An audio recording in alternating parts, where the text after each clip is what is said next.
Inihayag sa tinawag na mini-trial ng House Committee on Justice sa pamumuno ni Chairperson Jervil Luistro na may power of compulsory process ang komite. Ayon sa kanila, maaari nilang hingin at ilabas ang bank records, statement of assets, liabilities, and net worth o SALN at iba pang dokumento na may kaugnayan sa assets ni Vice President Sara Duterte. Sa podcast ng Talakayan ng Taong Bayan, nilinaw ni Marvy Valeros, manager ng isang Universal at Commercial Savings Bank, na hindi pa maaaring buksan ang accounts ng Vice Presidente. Kabilang dito ang accounts ng asawa nitong si Attorney Mans Carpio. Ayon sa kanya, nasa deliberation stage pa lamang ang impeachment process at wala pa anyang formal na impeachment trial.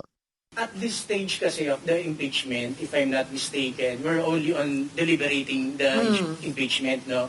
So wala pa tayo din sa proper impeachment trial. So without the proper impeachment trial, there's no reason to disclose the bank account. So hindi pa siya, wala pang impeachment court na na-form.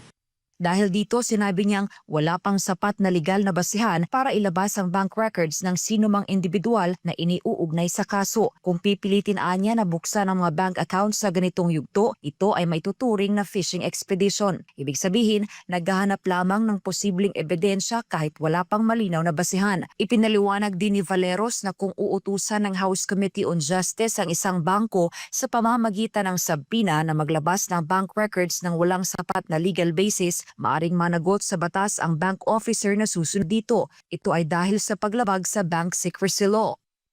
If the House Committee on Justice gives you a subpoena, you as a bank manager, will Without that... the impeachment. Without the just the House. Yes, the bank officer will be criminally liable under the law.